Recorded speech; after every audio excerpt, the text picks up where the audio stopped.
I started in 2015 is when I first started playing this game. Like I said, I came from Second Life, and so it was very much when VRChat first kind of started, it was seen as like the Second Life killer, and a lot of people who play VRChat now are from the Second Life era. I think when it first kind of started, it was a really interesting place because it was a lot of people who were otherwise unfamiliar with the online space. Because those of us that were familiar with it were people who were just sticking to Second Life. We didn't really want to do the VR chat thing. Not to mention headsets and things at the time were very expensive, and desktop mode wasn't really a thing then either. So it was kind of a lot of people who didn't quite have the same internet etiquette that everybody else did, all grouped up together. And then like late 2015, early 2016 is when everybody from all the other virtual reality sim games kind of started switching over and coming over once they added things like wider range of worlds to hang out in. And once that happened, it became very interesting because you would meet a lot of people that were like chronically online, people like me who are, I'm here all the time, every day. I'm constantly on the grind set on the internet. And then you'd meet people who just got back from their 9-to-5 job who have only really been using the internet for 2 years. And it created a lot of interesting bonds. It was also interesting because in the early days of VRChat, I feel like there wasn't, this is a biased opinion from my own experiences, but like there wasn't so much trolling. It was a lot of people trying to figure out where their place was on this game, which was cool because that's like kind of a similar thing that you see in person where people are just constantly trying to figure out where their place is in the world and their family groups and their friend circles and all of that. But then it became like an online where people were quickly making groups of friends, but nobody really knew how all that translates once you're on an online space. What's your YouTube name? So you can probably like cut this out a little bit too. Go subscribe to Humans in VR. Okay. It was a lot more, as many other people will say, it was a lot more community driven. You felt a lot closer to the devs and felt a lot closer with the people around you, I think. In 2018, it was more personal. Like I may have known more people and I'm not only speaking from my experience, but also people I talked to and stuff like that. And that was good, but it also had the drawback of being a small player base. But if you think about it from the perspective of, somebody who's been around VRChat since it was a community of only a couple hundred people to now a community where it's like getting like 60,000 people over the holiday season on a day. I think it's important to understand that like from their perspective, it's like the game they loved and cherished for so long is now only being open to more publicity, and with that publicity comes more moderation that may not be in their favor, more people that may pollute the player base. I mean, yeah, I would say I have been around for a while, but I've definitely not been around for like all of it. I think I started playing VRChat, I think around like for at least 5 years. So that takes us back to around 2017, 18, sort of. I think it was like the third game I ever played when I had my VR headset. I think my first one was Super Hot VR, the second one was Beat Saber, and the third one was VRChat. And I have definitely met my share of people all across VRChat. And I've been to multiple stages, and I've seen memes grow, memes die, participated in them, and simultaneously ended them. I've been, or not ended them, just like watched them end. I've definitely seen a lot of things, and I have been around for a long time. I was even around when they added when mods was still a thing, and then they introduced EAC, and I lost easily over 350 avatars that were super cool. Oh boy, I can go on that for hours. So hang on, I got you on this one. So pretty much it first started. VRChat in 2017 started off with MMD and TDA avatars. So people would go and grab like the MMD, like Hatsune Miku, Ren, all those people, and they would start making their own custom avatars out of them, ripping the hairs off, stuff like that, and putting it together. So it was called the MMD/TDA year of VRChat. Around 2019, people started getting more creative with avatars. They started getting more into video game stuff. So like you saw a lot of like Call of Duty. A big one that happened at the time was Dark Souls. So you started seeing a lot of communities like that pop up. In 2017 also is when you started seeing a lot of the military roleplay communities pop up, like the AWMC, WaifuWare, a bunch of them. In 2019 is when they started also the e-boy phase of VRChat. And so ever since that started, you see all the e-boy avatars. They have progressed from literally being a random TDA model to being what they are now. And if it wasn't for like the e-girl avatars and the e-boy avatars, we wouldn't have the DPS system at all. That wouldn't exist. ERP wouldn't technically exist in VR chat without those two. The club scene started popping off again. So Void Club became irrelevant, and then other people started making their own clubs and stuff like that. And so they wanted something that would match the club scene, and so they started making e-boy avatars more and more what you see today. Nope, you are correct. That's when the club scene exploded. There was a lot of them. A lot of them. In the year, and I'm a world creator, so I make avatars and worlds and shit. So when I started seeing in 2020, when COVID happened and stuff, you started seeing a lot more clubs hit the community labs tab, because everybody started doing stuff like that, because everybody would go onto Amazon or whatever and order like a quest. And that's also where the quest started popping off even more in sales, was because it's cheaper than an Index, it's cheaper than a Vive, it's cheaper than an original Oculus, stuff like that. So people went and bought those, and then that's where you started seeing a shit ton of the Quest users flow in. That's why club scenes are popping off now, and they've kind of like mellowed out now, because after 2020, because people are going to work, going to school, stuff like that. But now it's all on the fact of, give me a second, I'm trying to accept a friend's request. Now it's like you see them now and then, but also there is a big iceberg to the club scene, and that's why I don't go to the club scene, because the deeper you go into the club scene, the more illegal shit you get. Okay, I started in 2017. In total, across accumulated time, I have 12,000 hours. I'll sum it down. 2018, golden era VR chat. 2019 was still aight. It was aight. 2020, after pandemic hit, that's when VR chat started to get like a really antisocial and shit like that. I've also seen a lot of people that would just sit in front of mirrors, like not even talk to people, like on God. Yeah, like even though I am a mirror dweller myself, a lot of the toxic ones were starting to come in the game. And speaking of which, also started to become more horny, especially after the Quest 2 came out. There were, since there will be a lot more children in this game, there are a lot more not so good people, if you catch my drift. On God, like the community itself, the only reason I'm still attached to this game is like the good friends I met, but there's also a lot of those not so good people. I've encountered a lot of client users. It was prevalent in before the EAC, but if you knew how to protect yourself, like on God, literally, for the longest time I wasn't using like clients. I will admit I was a client user at some point. But before I was using clients, the best way to protect yourself from crashing is literally safety settings. That was on God, your savior. And then I want to say about late 2018, early 2019, the game pretty much had an update that allowed for Unity shaders. So a lot of programmers that didn't have the ability to access the game before now had the ability to access it and code up whatever they wanted, graphically intense as they wanted. These shaders could be entire other worlds, rendering fur, whatever it might be. It didn't matter. It was a shader, and people went crazy making avatars that looked like they were neon, glow in the dark, black light lit, and so on and so forth. And that was what we call the 2018 style. And that went on through 2019 for a little while. But then ray tracing or better lighting, I guess, hit the game. And even this place, the Great Pug, did not look like this. The colors used to be a lot more flat,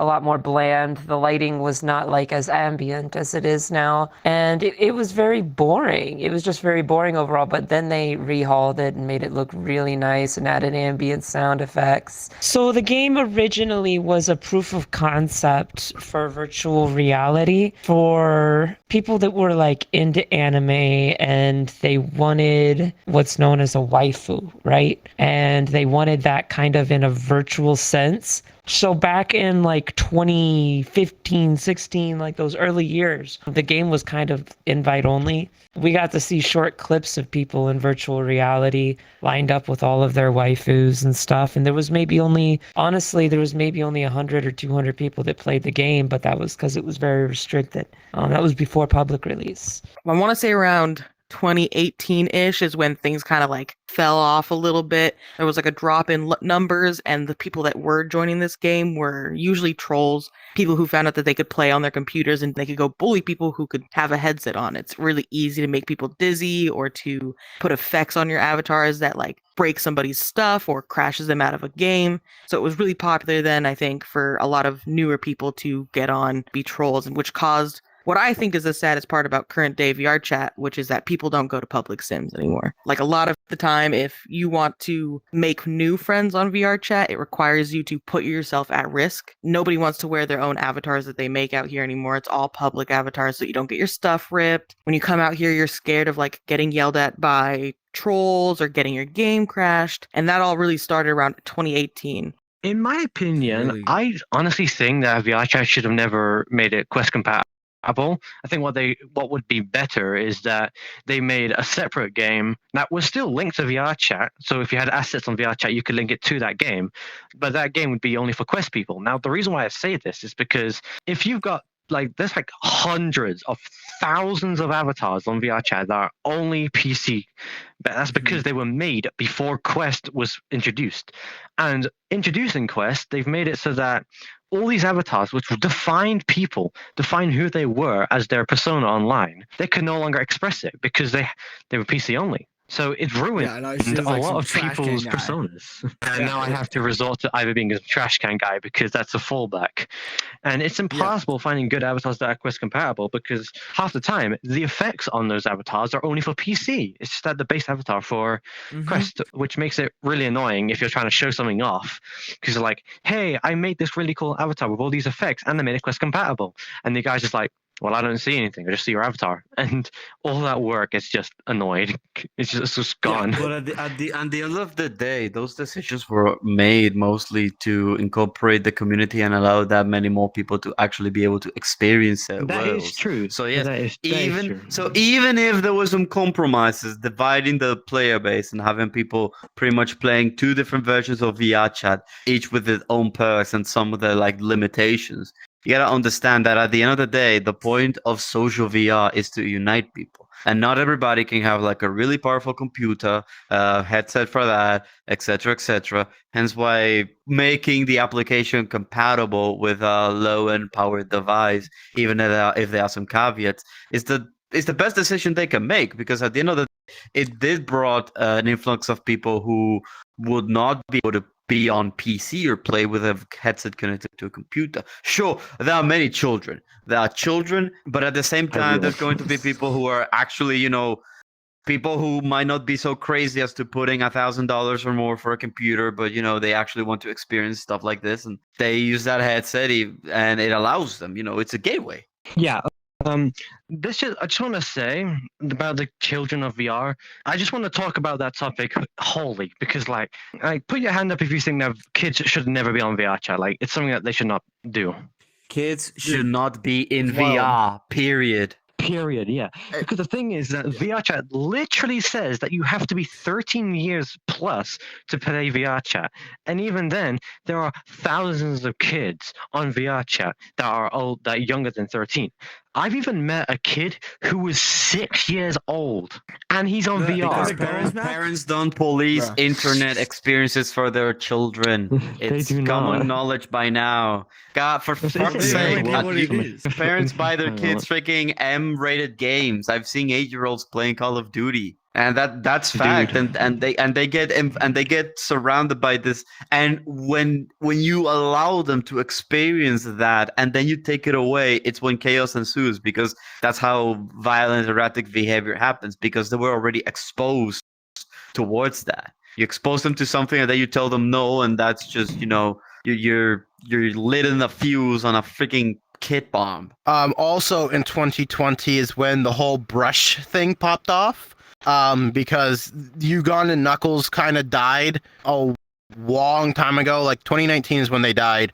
But then the Quest children, as we call them, brought the brushes in, and so now we're dealing with the brush pandemic, where they literally will go into brush avatars because they saw the YouTubers, the boys, use the brushes, and so now if you find a Quest user and they're a child and you say Josh Dub or Eddie VR or Narrator or Juicy, they'll immediately start saying, oh, where are they at? Because they're the ones that popularized the brush avatars on VRChat. It's a horrifying experience overall. Yep. Green Gang, No Square and Green Gang are the two songs that popped off that they immediately got recognition for, yes. 2019, 2020-ish, like kids started getting hold of them. Lots of various age ranges of people, which was a good thing because it brought a lot of people who otherwise wouldn't be able to see people into VRChat, but it also made that the public sims harder to enjoy for people who actually wanted to spend time with their friends on VRChat or make friends even. So it's changed a lot. I wouldn't say that fundamentally it's different than when it started. It's a lot of the same, of just a bunch of lost people looking for genuine connection on the internet. But now it just is harder to do. It's got more risk to it than it had previously before. That was really long. I'm very sorry. I've been here a long time. I could tell you exactly how it changed. So about after the first month that COVID hit, a lot of people started to fluctuate into VRChat through desktop. And then a lot of people ended up actually starting to buy VR headsets. Once that 2019, 2020 rolled around, 2020 COVID, a lot of people had headsets by then and were enjoying themselves in virtual reality. Yeah, so a lot of people that hop into this game get high. Like everybody that plays this game gets high in one way or another. I don't know anybody on my friends list that is not consistently stoned and or drunk and or under the influence of something or the other, because that's just the way it goes in this game. You tend to find people that are high on something. I think what's likely to happen is that VRChat itself, the game that we know today, will eventually die. All things come to an end at the end of the day. But I do expect that it'll probably be eventually taking over by, just like how Second Life is still around, but, not so ingrained in pop culture anymore like VRChat is. Something else will come around and it'll be a better thing for some better reason, and we'll move on towards that. But I do think that the future of VR sims like this, like simulation games with VR and friendship, social aspects really included, I think are just ingrained in human society. It's a way for us to interact with humans in the safety of our own home, which is something that I just think as a race we all love to see and love to be included in. And especially considering now with things like COVID happening, lockdowns happening, stuff like that, people getting sick, this is just a safer way to do that. The safer way to work, it's a safer way to make friends, it's a safer way to experience things that you wouldn't otherwise be able to experience. Not to mention for disabled people, if you can't walk, you can in VR, and it just gives more accessibility to everyone as a whole. So I think eventually it'll be something that's just very commonplace in every household. It's already getting to that point. I would definitely say there are the mirror starers, and the mirror starers are the guys and the gals that, and everything in between, that just stare into a mirror every day, and they have 21,000 hours. Yeah, some of my friends are like that, and then they'll hop in and they'll get high and they'll go to the movie clubs and they'll watch movies either with each other. Kind of like, it's like group cuddling, I guess you can say. It turned into a form of really lonely people, and as a result, they all became friends, and then they went to Worlds and kind of opened up by staring into a mirror.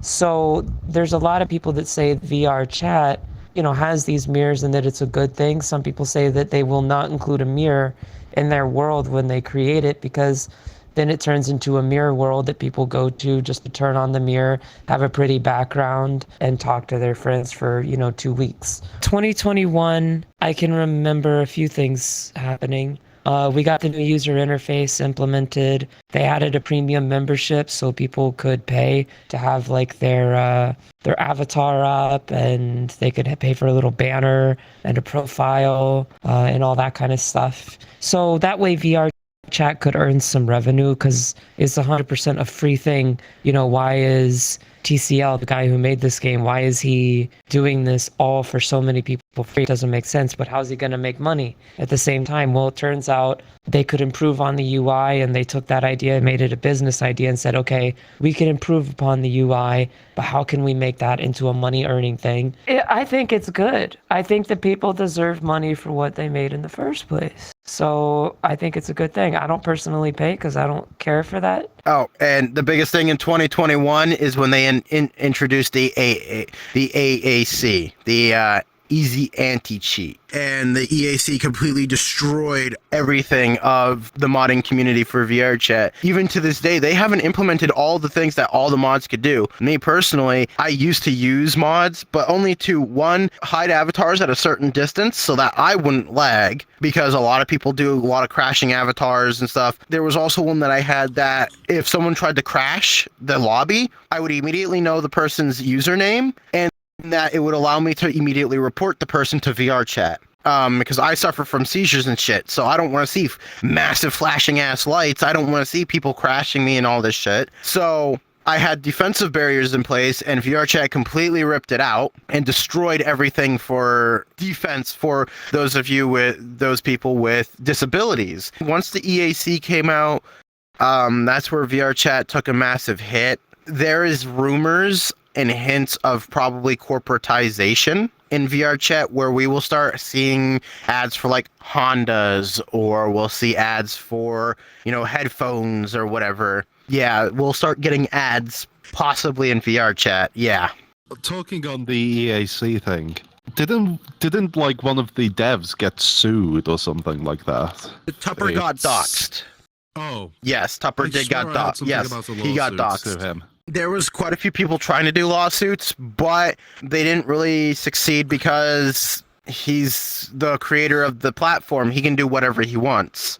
Technically, the VRChat development team can do whatever they want to VRChat because they own it.